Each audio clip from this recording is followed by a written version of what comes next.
Welcome back. Well, crime stats for the 12 months to March in Victoria were released this morning, and they back up all the anecdotal stuff you've been hearing. 20,000 alleged incidents involving 10 to 17-year-olds having occurred. Now, that's a decade-long high. As well, there's been in excess of 5,000 aggravated burglaries on residences. So this is home invasions, a 30% increase in the preceding period. And for 10 to 14-year-olds, well, their stats are up by 87% on last year. Now, it's shocking stuff. Joining me to discuss it now, Victorian Shadow Police Minister, of course, a former police officer himself, Brad Batten. Brad, welcome to the program. We've been hearing all this anecdotal evidence of home invasions. Just recently, the Commissioner was on radio in Melbourne, the Police Commissioner, and he said there was 9 in the past 24 hours. When the Premier's pushed about this, he says, oh, look, it's just, Beck Judd and anecdotal influencers putting this out there. But the stats today, well, they don't lie, do they? No, the stats are very real, Peter, and every one of those stats, I keep saying, they're actually a person. So I've been out and visited the victims, and I know James Newbury in Brighton and many of my colleagues across Victoria. These are victims who were at home. Someone has come into their house with machetes, knives, possibly guns, and they will never, ever be able to live in their home again without fear. I don't understand how Daniel Andrews can say he didn't see it coming, because everybody saw this coming.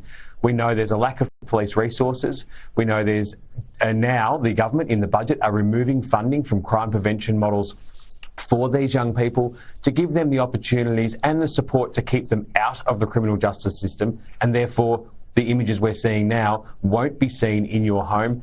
But it's genuinely a huge concern, and it's no longer just a made-up number or figure. These are real numbers and real people out in areas that I know I represent in Berwick, and I've met some of those families. Well, 2 things from me. 10 to 14-year-olds in these statistics are the second most common offenders for aggravated burglaries. So it's kids breaking into homes. And also, this story today that police stations are closing at night because they don't have enough resources.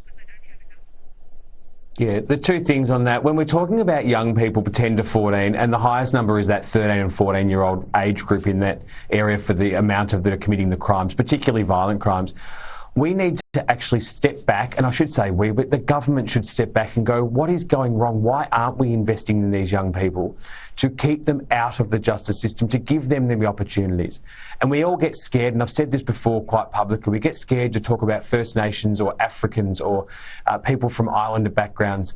We all get worried that if we mention it, we're going to be classed as racist because we're saying they're involved in crime. But the statistics are very real, that they're overrepresented. So rather than saying the negative side of that, what can we do to prevent them committing crime, to ensure we get the support for them, whether it's with their family or with them directly? Because at the end of the day, we don't want the crimes to be committed. We need to make sure that we can work with these young people, ensure they don't get in the system, and that'll be the best investment we can make in the state. And I think it has to be in the conversation right now as the government wants to talk about raising the age. And just quickly on the police stations. Sorry about that, Peter. The police stations in Victoria, this is not new. We've had films and footage of police stations shut across Victoria at different times, and I've been speaking to police who have been put on recall to come in and cover shifts. We've got 800 vacancies, so there's 800 short in the police numbers, and at the same time the police minister's out there trying to lie to the community and say they're increasing numbers by 502. That's not true. They're only bringing in 502, but the amount of police that are leaving is the reason police stations are closing. All right, got to leave it there, but that is powerful statistics.